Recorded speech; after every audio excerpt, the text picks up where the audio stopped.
पंजाब में धुंध और स्मॉग, मोटरवे M2 पिंडी भटिया से कोर्ट मोमेंट इंटरचेंज तक बंद। मोटरवे पुलिस के मुताबिक M2 3-5 मुख्तलिफ मकामात पर बंद। स्मॉग ने पंजाब में तालीमी निज़ाम भी मुतासर कर दिया। मजीद 5 डिवीजन में तालीमी इदारे 17 नवंबर तक बंद कर दिए गए। दफातर NGO और फ्रेंचाइज को हाजिरी 50% कम करने की हिदायत। निजी इदारों के निजी स्टाफ को ऑनलाइन कम करने का हुक्म। खिलाफ वर्जी पर सेक्शन 188 के तहत कार्रवाई होगी। 24 घंटों में 1,48,90,000 के जुर्माने किए गए।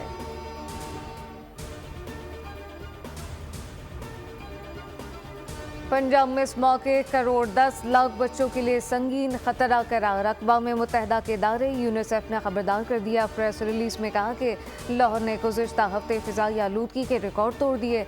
आलूदगी WHO के रहनुमा असूलों से 100 गुना ज़्यादा थी। स्मॉग इतनी शदीद है कि खला से भी नजर आती है।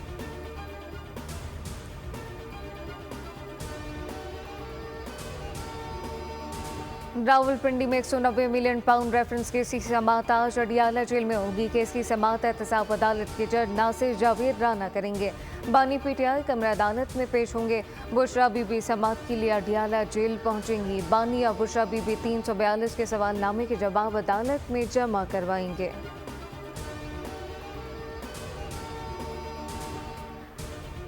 बरतानवी डिप्लोमेटिक पुलिस का पाकिस्तान हाई कमीशन का दौरा।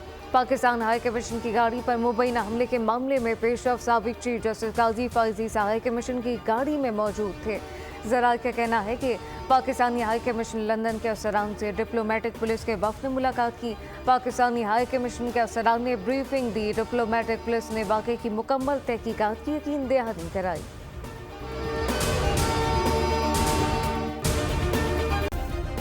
सब्सक्राइब करें और बेल दबाएं ताकि कोई खबर रह न जाए।